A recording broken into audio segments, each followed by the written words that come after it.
aku kan apa kayak kemes pange tipe manuk berarti ngoceh.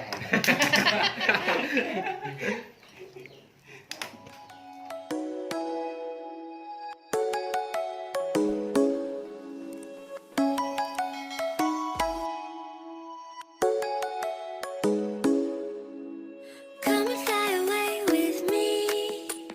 Come and fly away with me. Come and fly away with me. Come and fly away with me. Come and fly away with me. Come and fly away with me. Come and fly away with me. Come and fly away with me.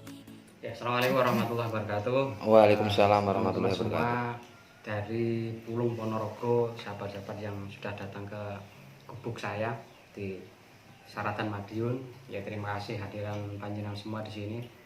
Ya, spontan bantuan tersuguhan, suguhannya malah barang mentah, barang porang ini kayak.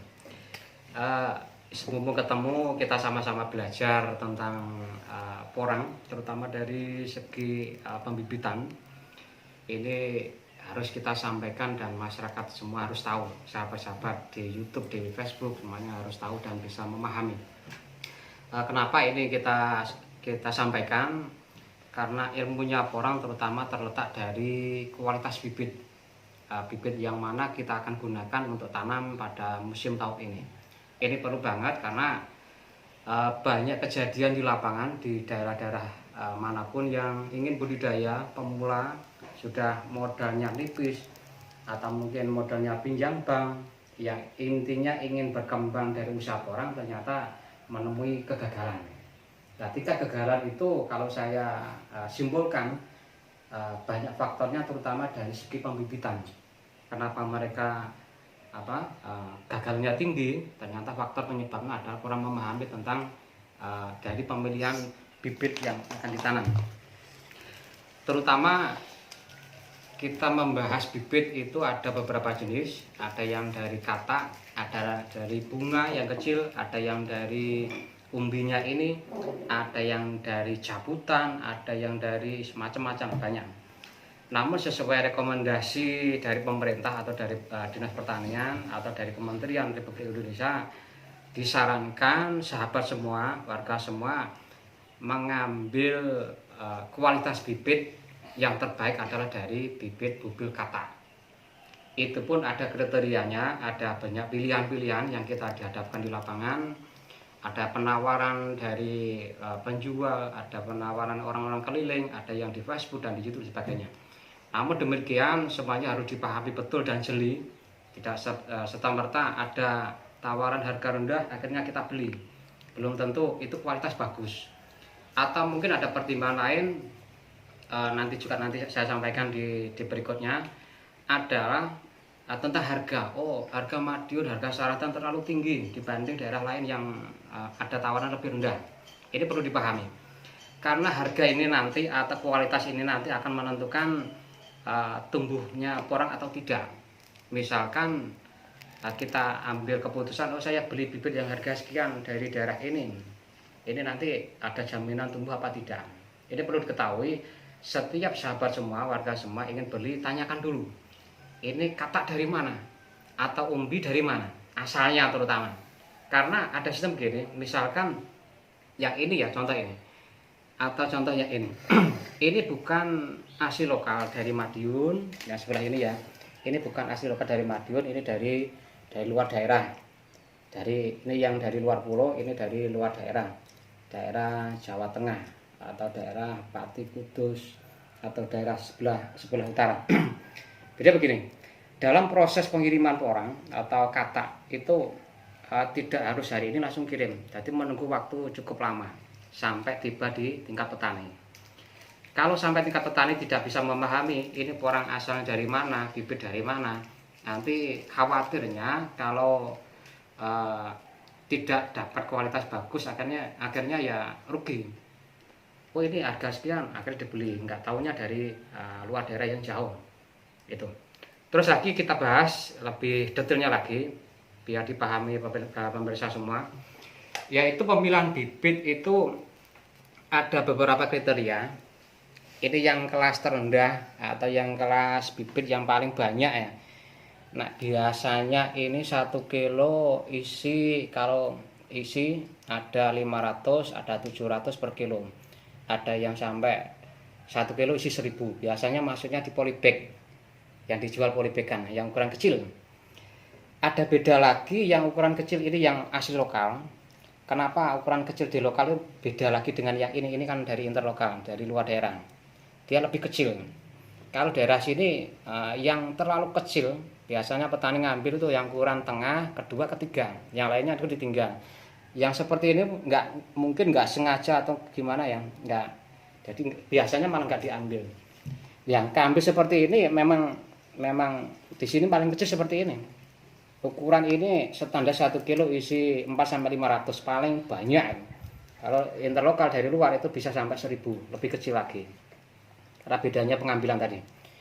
Yang kedua ada bibit yang ini interlokal. Ini dari kawasan Indonesia bagian timur. Terus ini dari Saradan juga. Tapi beda kampung. Ini dari sebelah, dari Pasaran, dari Klangon. Yang ini dari daerah kami sendiri, dari tanaman sendiri. Jadi tidak jauh beda. Terus ini yang katak yang tengah.